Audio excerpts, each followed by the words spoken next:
Butterflies in the The sky. I could go twice as high. Take a look. It's in a book.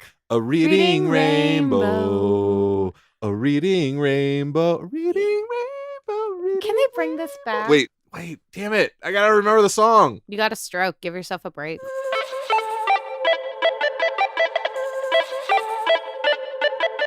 Hi, I'm Joe. And I'm Lauren. And we are The the NeuroNerds. NeuroNerds.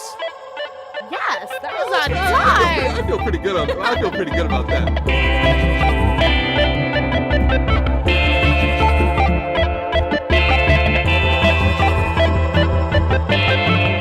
NeuroNerds. So we were talking about Cloak and Dagger, right? I'm very excited. you were. I You was. were. I just saw like wasn't. an intro. So Cloak and Dagger is a new show on Freeform.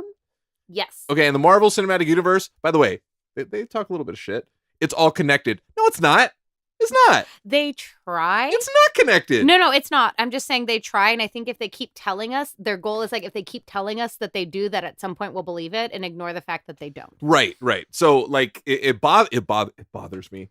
Why am I bothered? There's like other things happening I in was the gonna world. say, dude, there's much bigger I'm things to be so bothered. bothered that the Netflix shows and Agents of S.H.I.E.L.D. and the movies, I was like, you could have just stopped at Agents of S.H.I.E.L.D. they kind of vaguely reference one another. Right. They're like, oh, in the Netflix shows, the New York incident. Cool. The Avengers. You know, the Maybe, Chitauri coming down. The real question is, which one? Right.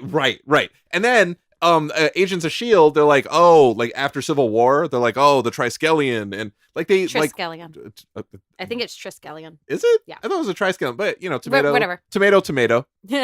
So Potato. So that like it doesn't really like all connect, which sucks. And then Cloak and Dagger. So Cloak and Dagger is going to be like on Freeform. Mm-hmm. And they have an interesting story. So Okay. the original, I don't know how they're going to do it for like the TV show, but the original story is they're like kidnapped. They're runaways and they're kidnapped by like these drug dealers who experiment on them with synthetic heroin. Okay. And then they're the only ones that like live, but then they have like these new powers. So Cloak can transfer people and himself and anything into this dark dimension. Mm-hmm. And then Dagger can create solid like sharp objects, daggers, out of light. So she could like take light and make like a knife. Okay. So, and then they basically like she helps. So he's part of like this dark universe, this dark magic thing. Okay. So like this evil place where he goes, this dimension. And she gives him light so he doesn't have to like feed on dark. It's this like really weird thing. So you're talking about balance. Yes. So you're it's like the yin saying- and the yang. I It's was like gonna us. I was going to say, no. So Dagger is the Ray to Cloak's Kylo. Oh, come on. Yes, I brought it back. Yes. So Right? it's But tell me I'm Raylo. wrong. It's it would be Raylo. Raylo, and then it would be like Doke or Clagger. Clagger. Let's Clagger? go. That's so No, that unattractive. just But sounds. let's go. It sounds like go. a Star Trek villain. I was like, or it sounds like a pair of shoes that you'd buy in Holland Oh my god. or IKEA, like some sort of IKEA furniture. Yeah, it's like an IKEA stool. Clagger. that Ryan Reynolds would make fun of in Deadpool. So I'm really excited about Cloak and Dagger. I don't know about you. Joe asked me, he's like, have you heard of it? I said, honestly, all I've seen is the billboard that when I drive, I think there's a big one here on Coldwater Canyon, actually, Yes. that I see. Oh, that's not where we live, guys. Well, not for long. Well, not for long. I'm moving. Yeah, I know. I'm going from. I'm still not happy about this. No, like I'm really happy. Like they're gonna have this really nice house and it's a pool, super cool. But I'm like, seriously. We've discussed this last week, guys, how long I drive for these. This is how much I love you guys, okay? I do it for you, not for Jim. Yeah, I'm an afterthought. Yeah, he's like here. I'm happy to But be here. Exactly, you're here. I'm here. Here. Hey, speaking of being here, so like we talked our last episode about mental health awareness. Yes. And some crazy gnarly things have happened in the last week. Last few days. So we lost Kate Spade, who, you know, I'm not the biggest fashionista. So if you don't know who Kate Spade is, the brand Kate Spade is an apparel and fashion line. She has she had clothing, handbags, accessories. I knew about the shoes. accessories. Yeah, like, and I think I knew about the shoes. Yeah. Yeah. And you know, I'm in a relationship. I know, right? These are all good things that the you only know that. reason I know that. I'm really happy that you actually know that. But yeah, so I believe she was 55. Oh, she was And young. yeah, she was very young. And yeah, she had committed suicide. That's so crazy. And then literally the next day. Oh, Anthony Bourdain did the same thing. He took his own life. If you don't know who Anthony Bourdain is. He's a travel host. He's a chef and a travel host. And before I actually traveled the world, I actually saw the world through his shows. And he took me on an amazing journey. Like, I really feel he had like one of those personalities and voices, and he was such a great storyteller. I would say caustic is how you describe his personality. He just felt like he was your buddy. Like, he was your friend talking to you. Sarcastic buddy. Yeah, like I think I am very sarcastic. So he was like my spirit animal. Like, he traveled the world, he drank beer, he ate weird stuff. I love this dude, and it was just such a shame. Because like he felt like a family member. I know it sounds weird, but like I suffered through like a lot of depression in my entire life. Your youth. But actually, even my adulthood, like all the shit led into my stroke. Your youth could still be adult. Yeah, that's true. So it was he was like a friend. And I know it sounds very strange. I don't know if that sounds weird or bad or like depressing. No, you related to someone, did. And that's why people usually go out into the public life beyond maybe a desire for attention or adoration, but usually it's to make an impact. And I would think that in whatever second the ether that's out there, I think he'd be happy to know that he made such an impact that you would be considering him a friend. Right. Absolutely. Not just to me, but to like so many people. I just saw this little thing with him and Anderson Cooper, and he just seemed like such a good dude. And I just loved his point of view. Again, he was like my spirit animal. He was a huge proponent of traveling, of not just traveling for traveling's sake, but like to get out there and learn new cultures, and through food, because in our world we do have quite an the word is xenophobic, but I don't want it to come off with a negative connotation. But it's with an ignorance that we don't know the other, which is people that aren't like us. Right. And so he was one of the people out there in the world, in the public eye, who had a show that people watched and a following that was really encouraging people. Go somewhere you don't know. Go somewhere you don't fit in. You've never been. Maybe you don't speak the language. And go hang out with locals. Go out there. Go off the beaten path and, be brave through experimentation through food, because food is a universal language. We all got to eat. There's nothing on this planet that doesn't eat something, that doesn't metabolize something. Right. And you can also like learn culture through someone's food. Oh, definitely. And there's nothing more personal, I think, than sitting down with somebody and enjoying a meal.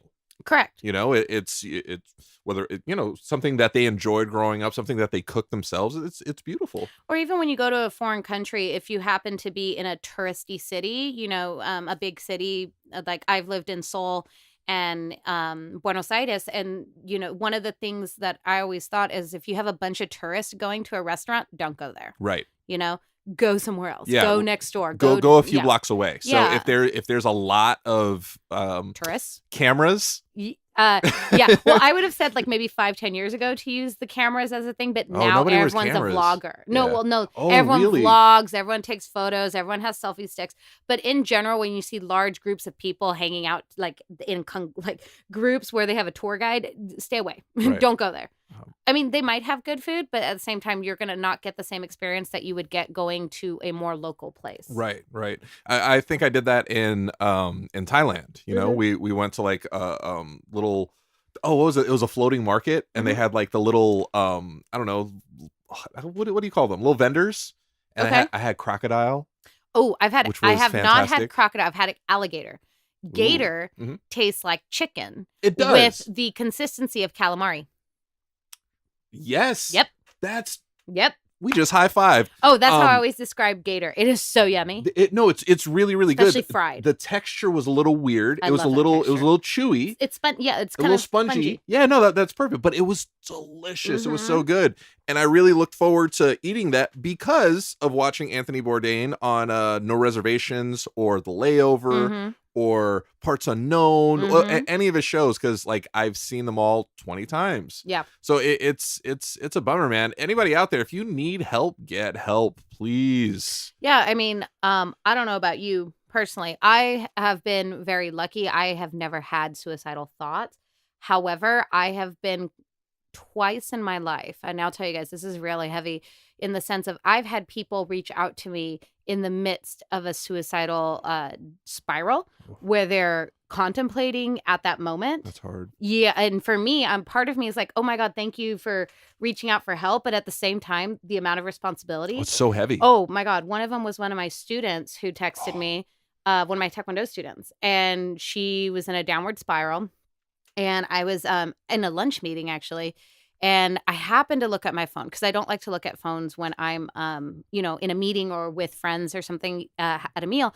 And I looked, and it just the text looked weird. And I was like, what is this? So I started texting her, and that's when she told me she was thinking about killing herself. Oh my gosh. And I panicked because she didn't want to talk on the phone. So I'm sitting there. I basically told my meeting, I was like, I can't, right. No, stop. Bigger things are happening. Yeah. So luckily everything was working out. I was able to contact a friend of mine who is a psychologist, and she gave me information. So something for you, if you're in the US, if you are having suicidal thoughts or an episode, you have to get yourself into an emergency room. Yes. So you can call 911 and you can tell them you're having suicidal thoughts, think about killing yourself. They will send an ambulance. Or you can get to any emergency room. It doesn't matter what hospital it is. I didn't know that. Yeah, this is what I was told. What hospital it is, and they will take you in, and they will put you on a psych watch. Right, suicide watch. But they will take you in. Any emergency room you go to. That's great to know. I had no idea. Yeah, so it's very important. So you need to, if you're having these moments, if you can't reach out to anyone, call 911 or get yourself into an emergency room. Right. Now, if you're not at a stage, because I was also told this, where like it's imminent, like you're really like if you don't make a decision, it's going to happen, is to call one of the suicide prevention hotlines. Right. And I know I don't have the number off the top of my head, but we will definitely include it in our absolutely. in our information for the episode. Definitely. But there's a lot of different hotlines. If you go to a university, if you're in college, there is a crisis center on each campus.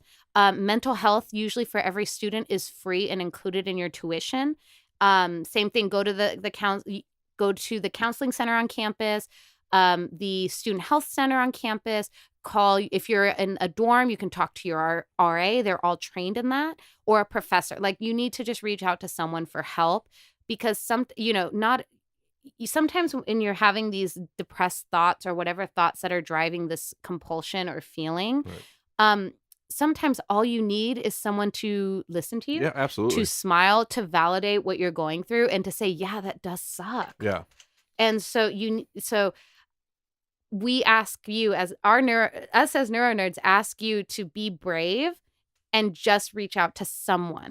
Anyone. Even if it's a 911 operator. Right. Right? They're trained in how to handle those calls. Now, they're not going to sit there and give you some therapy, but they're trained to handle those calls to get you immediate help. Right. And they'll get you in contact with people that you need to be in contact with. And if you're in California, you can also call, I think it's 211, which is a hotline for services.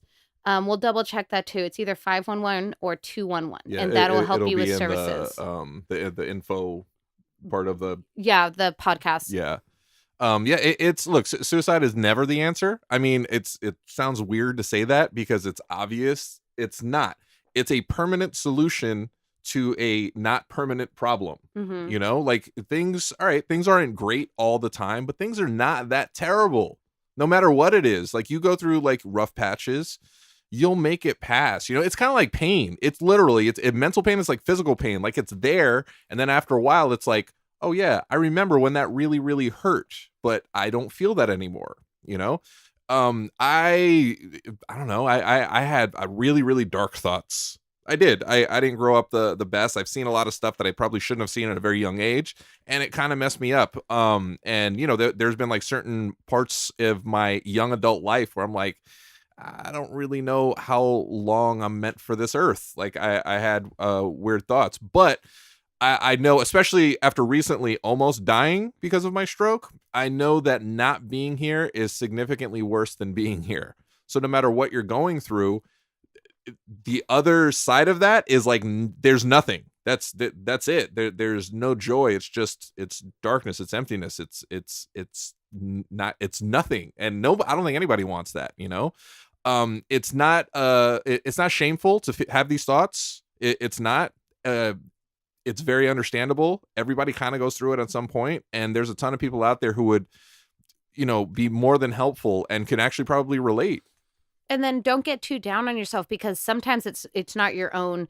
It's not our own choice or volition to have these thoughts, because that could be a chemical imbalance or a hormone imbalance in your brain. It could be a side effect from, an antibiotic, a drug you're taking, medicine you're taking. Those can all be side effects that you're having. So it might be a temporary thing. Right. Also, if you have post-concussion syndrome, suicidal thoughts is a possibility that you can have when you are healing from a concussion or any sort of brain injury, because again, your brain chemistry has already re-leveled, but while you're going through the healing part of your brain that's still working on it, that's one of the symptoms you can have. I luckily did not have that. I just had mood swings, anxiety, and inability to handle stress, which sucked. But you can have suicidal thoughts, but that's something that can dissipate. So again, if you're having them, don't feel like, oh, well, if I just think happy thoughts or think positive, they'll go away. Because if it's a chemical thing, or if it's a side effect, you can't. So, or it might even be, depending on where you are in your life stages, it could be the emergence of an actual disorder. I have a friend of mine who it looks like she's manifesting, or it's coming out, bipolarism. Oh. Suicidal thoughts is part of that. Right. I have a few family members who are bipolar. Yeah, but it'll show up at certain points in your life, certain ages. So that's the other thing, is to take into account what your age is right now. So if you're like 25-ish, that's a time when a lot of mental illnesses come out. I think schizophrenia can also come out like at 33, 34. Wow. So, if you're having these thoughts and you've never really had them and they're just kind of emerging, check what the side effects are to any medication or any supplements or any drugs, legal or not, that you're taking, and see if that's a side effect. If not, see if you can talk to someone, get into therapy, or, call 911, because it's not a good place to be. No, seek help. Like really. I mean, that's the best advice, not just for you, but for your friends, for your family. I mean, I know this is heavy. Lean on them. If they're struggling, help them. Like, we all have to help one another. We're all one people. Yeah, sometimes it's hard to live for yourself. Right. So if you have loved ones in your family, or your life, your pet, right? Just imagine doing it for them instead of doing it for yourself, because sometimes it seems harder to do it for yourself. Right. Like my recovery journey, I got to tell you, a lot of it isn't for me. Yeah. I know it sounds weird. Like not that I don't love myself, because I do, more than I ever have in my life. But certain days I'm like, I don't want to do this. I can't do this anymore. But then I just think about my friends and my family who were at the hospital, who were stressed out, who took time off of work, who had to see me looking like a zombie, and I felt horrible for that, like vanity alone. Yeah. I don't want people to see me like that. That'll drive you forward. Yeah, absolutely. Remember, just do this for vanity, strictly vanity. But, I understood that it wasn't just me. You're not just harming yourself. You're harming so many other people, The other thing to think about is sometimes you got to find something larger than yourself. So if you're struggling, if you are religious, I know me, if I'm in a really tough situation, I do turn back to prayer, right? Or if you're spiritual, meditate, think about working through the universe, like what you can provide to the universe for the universe to send back to you. So if you remove yourself, you can't help the universe anymore, right? You can't find that path that we were talking about last week if you remove yourself from it. Right. Your culture, there's some people that are very tied to their, depending on what your spiritual belief is, like ancestral kind of worship or shamanism. A lot of that, you can look back into your family and be like, okay, what one of my friends does is she kind of looks at her grandma or great grandmother who was a slave. Oh, wow. And, and she comes and she's like, who am I to give up, quote unquote, give up. Right. After her grandmother fought tooth and nail to provide for the children. So she's here with the opportunities now. Right. Not to guilt you into living, but literally whatever it takes. Oh, right? I'll whatever it takes. I will guilt you. No, look, living. I know it sounds weird. I forgot who I was talking to. I think it was one of the women that I run into when I'm walking my dog. Uh-huh. She has her dog, and I'm like, I know it sounds so weird to say. It just feels better to feel good. Yeah. Like feeling good. It feels really good. Yeah. But when you feel bad and when you're depressed and when something's like a little bit off or when you're anxious, whatever it is, you just get feeling down, feeling depressed, feeling sad. That's your friend. And you don't know how to feel good. Mm-hmm. And then when you actually feel good, you have these patches and you're like, oh, wow, that felt great. You're just kind of like, yeah, until it doesn't feel good again. Yeah. And then you're almost willing yourself to not feel good, which is weird. The mind's a very strange thing. It's very powerful and it will manifest. Mind over matter, where like if you tell yourself you're sick enough, your body will make you sick. Oh, absolutely. I'm like Same that with mind over bladder. Like if I really have to pee, I hit that moment of zen. I'm like, oh, I don't have to pee anymore. Exactly. See, my mind did that. I've actually through meditating for martial arts, I've actually been able to like stop my asthma attacks or like slow them down enough so it's no longer an attack and it's just that's awesome. Wheezing. Yeah, like I've prevented my asthma attacks from becoming attacks through meditation and breathing. I had asthma. Yeah. I grew up with asthma. I don't have it anymore. I still do. It's triggered by allergies. Seriously? Yeah. Oh, I don't have allergies either. Watch out. It must suck for you guys because I think I kind of had like a allergy attack when I was in Yosemite for like a day. It was just like too much. My nose was stuffed. My eyes were itchy. I hated everything. And then people were like, oh yeah, that's just how I feel all summer. I'm lucky I don't get that kind.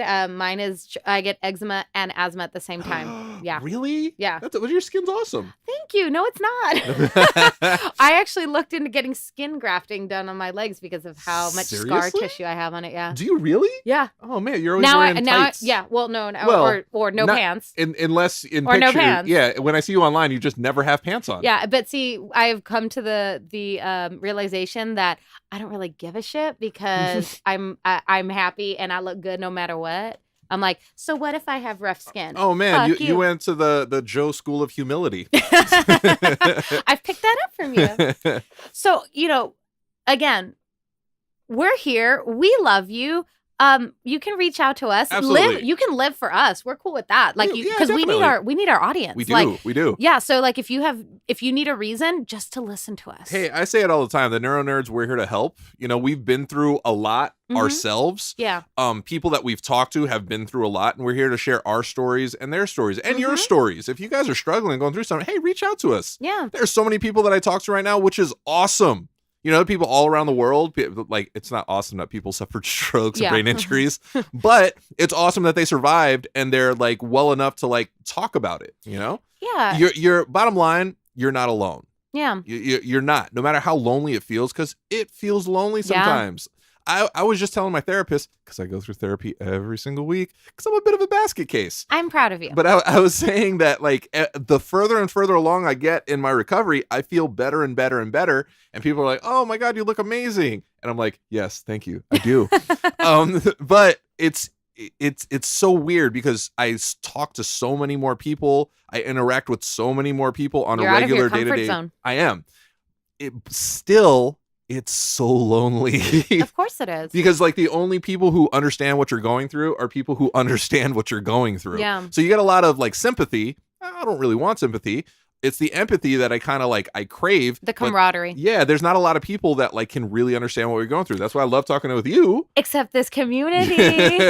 and that's what's cool. So anybody out there, if like you're feeling lonely, you're feeling sad, hey, reach out. We're very cool people. I mean, like let's put it this way. Okay. So a lot of the negativity that's surrounded in mental health that we have, because that's what's basically going on in our brains and our bodies, because it's physically manifesting as well, because you're tired and you don't want to do things you like. It's like this Dr. Jekyll Mr Hyde thing going on, right? Oh, that was my nickname in high school. Right? So you have like this, like, you feel like on the inside it's like almost like this like monster. Yeah, it's like right? a beast. It's a beast, right? Now, which one of our favorite Avengers has an inner beast, right? Could it be the green guy? Oh my God, the Green Giant? No. No, he's not the Jolly Green Giant for sure. Has nothing to do with peas. Right? Frozen veggies. But if we think about the Hulk, right? Here comes, for this brilliant scientist with how many PhDs, according to Mark Ruffalo? Brilliant. Yeah. And then depending on which origin story you follow, depending on Eric Bana, Edward Norton, whichever version of the Hulk, the original. I know he's glaring at me for saying Eric Bana. Yeah, the fat neon green Hulk. Yes. But so suddenly here comes this invading force that seems Right. so powerful and it basically overcomes Bruce Banner to become this monster. Right. Right? So if we think about the negativity in us when we're being depressed or we have anxiety or we're having these suicidal thoughts, they seem like this all-encompassing, super omnipotent, powerful, almost like Thanos kind of showing up. And you're like, I can't combat him. He's too strong, right? But how do we make peace with that? How do we accept that and move with it? I think Bruce Banner is kind of working on it. Right. Like, depending on which banner you're following, which Hulk you're following, right?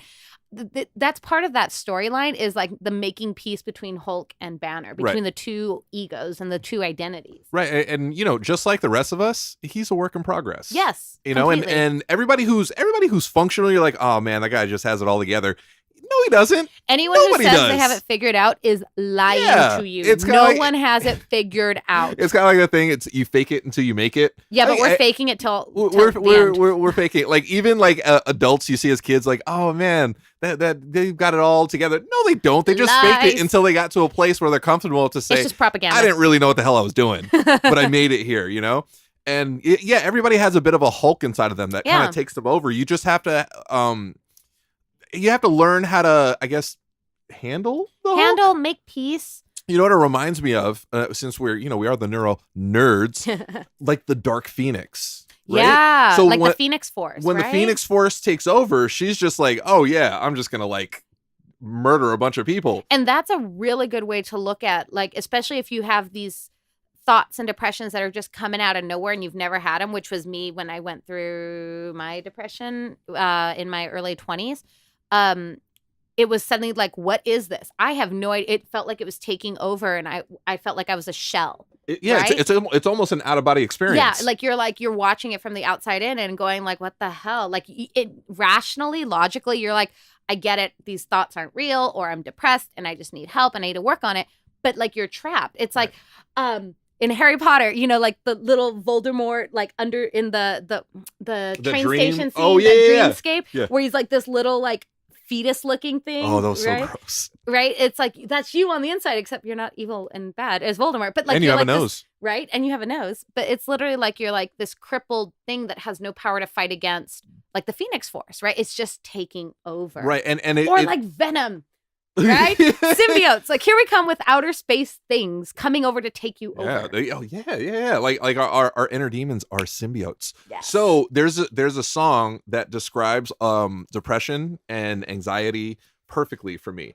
It's the stress of do you know who Peter Gabriel is? Yeah. Okay, so Peter Gabriel has a song. The Book of Love. He has a song called "The Darkness," and it's this really like the guitars and the drums and everything is really like anxiety giving. Like the whole thing is really, it makes me anxious just listening to the music. And he's talking about like his fears. He's like, I don't know how to fall in love with a woman. I'm afraid to love a man. So like he's like questioning his own sexuality. Like just the whole thing is about anxiety and stress and depression. And then like the music gets really, really peaceful at some point. And then he's like, I'm crawling through the underbrush and I come across this house and I look in the window, like he's talking about the monster, the darkness that comes over him. And he looks in the window and he finally comes up to the door and he peeks in and he sees the darkness, the monster, and he's crawled up in a little ball because your fear is just as afraid of you. Yeah. Because without, you can just quell that fear. You can make that fear disappear. So as intimidating as that fear is to you, you are that intimidating to your fear. You just have to kind of like overcome. I know it seems like this big hulking beast, but you're stronger than that. Like we all are. Or to just find balance. Become a gray Jedi. You become a great Jedi. Just be a great Jedi. We gotta be the yin and the yang. Yeah, you don't have to be a disciple of the light, and you don't have to fall into the darkness of the Sith. Like, just marry the two. Reylo. No. #Reylo forever. Just become your own inner Reylo. Like, Right. I'm really going to be pushing Reylo for a very long time until J.J. Abrams destroys my dream. And even then, it's coming. Fan fiction. But, that's, I know a lot of people that really are devoted to Star Wars and to the philosophy of Star Wars. And the Grey Jedi, they my brother has like a photo or a picture of like the Grey Jedi tenets that have been created, and where it's literally a marriage of the two competing sides. Right. So you don't have to pick one or the other. So if you find it so difficult to like try and quash the dark for favor of light, like, oh, just get over it. You can't sometimes. Yeah, so you can't. It's almost impossible sometimes. Yeah, especially when people are telling you to do it, and I'm a Taurus, so I'm like, the more you tell me to do it, the more I'm like, no, fuck you. I can attest to that. Yes. So, just start. It's almost like you just kind of embrace the darkness, but tempering it with the light. Right. With the positivity. Yeah, just like with I have dark thoughts. I don't let them take me over because feeling light and bright feels so much better. So much better. And back on the music thing, everyone's favorite song from Led Zeppelin, well, not their most favorite song, Stairway to Heaven. Love. Oh, I went somewhere else with that. Yeah, I was saying Stairway to Heaven. That was also written for his son, right? That's Stairway to Heaven, Led Zeppelin, right? I believe, yeah. I was like, make sure you give me the look. But he wrote that song for his son who committed suicide. Oh. Yeah. So a lot of creativity comes out of darkness and sadness. That's the other thing. See where this comes. Like, if you're in this darkness, try to create something from it. Write down your thoughts, poetry, music, drawing, videos, dancing. Right. Try to move in that darkness, because if you stay still and stagnant, that's when it feels like you're going to be overcome. Oh, absolutely. So if you can play in your shadows, play with your demons, you can create something out of it. Even like I was thinking of Bohemian Rhapsody. Brilliant now, song. Freddie Mercury did not kill himself. No. But he was, especially with Bohemian Rhapsody, he was struggling with his demons. He was struggling in that song with his sexuality, right? And talking about it going public, right? And so, because he was a sex symbol for women. Yeah. But he was homosexual, or was he bi? I don't know. He was part of the community. And so, but in order to work through that, and he was putting it to song, right? So another way to work through it, again, if you're not a therapist person, or you're not ready for that, see if you can work creatively with your darkness. Right. And I don't want to hear, well, I can't sing, I can't dance, I can't write, I can't draw. Yeah, you can. Now, what are you comparing that to? Yeah. Like art is what beauty is in the eye of the beholder. So if you can only do stick people, those are going to be the dopest, most beautiful, amazing, impactful stick people you've ever drawn.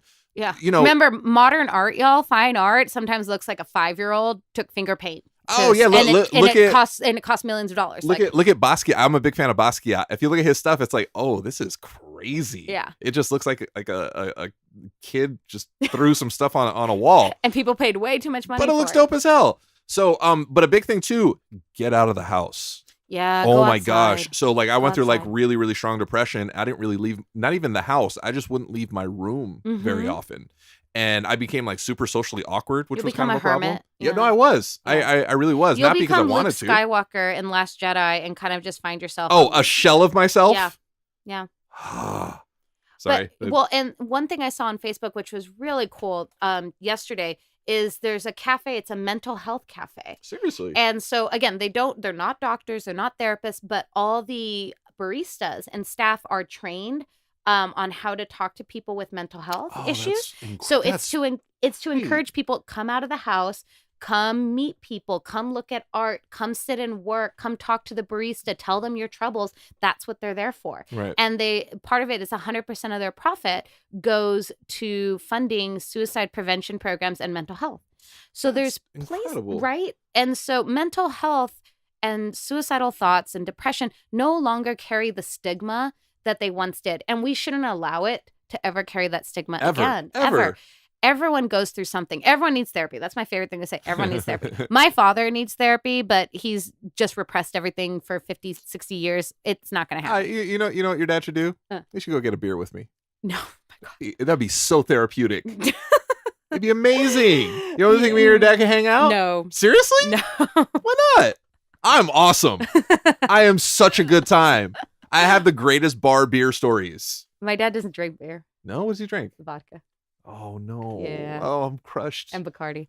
But that's where we want to be, is that you can go outside, sometimes even just sitting outside in sunlight or even in the rain. Oh my God. There is something so purifying about going outside and just getting rain on you. Yes. I actually, one of my best meditations ever. I meditate every single morning. I meditated yesterday. Hell I'm yeah. so proud of myself.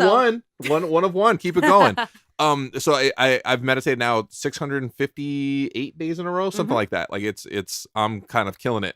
But there was one day that I missed. I was like, oh, so it was at night, and Felice had a rehearsal in Silver Lake with her guitarist, and I was like, oh, and it was raining. It was just pouring rain, and I just went outside on his porch, and it was just pouring rain. It was the rain hitting the ground, the sound of the puddles. Oh, it was so relaxing. It was so beautiful. It was so purifying without even the water hitting me. It was just so peaceful. But yeah, meditation is important. Getting out, sun is so important. Yes, vitamin D deficiencies in certain vitamins. Go to your doctor. If you have a vitamin D deficiency or a vitamin B deficiency, it can actually affect your brain chemistry, and that can contribute to depressed and suicidal thoughts. Yeah, that's why people in Seattle, there's a very high suicide rate in Seattle because it rains constantly and there's not enough sun, to be honest. Like people just get really depressed. Vitamin D. Yeah. And so again, when we're talking about like your thoughts might be caused by something not out of your own power. So like you might be getting down on yourself and being like, man, I should just be more positive, or I just shouldn't think these things. You might be having an actual chemical issue going on. I have someone that I know, I won't say exactly who it is. They take antidepressants, right? So this is what's weird about antidepressants and chemicals and drugs. There was one in particular that she was taking that made her want to harm herself. Yeah. Which you hear the things on TV and it's like, oh, may cause this, may cause that, may cause suicidal thoughts. And she absolutely had those. And she was like, it was so strange. Yeah, you have to communicate with your doctor because I do think we have way too many medications. Yep.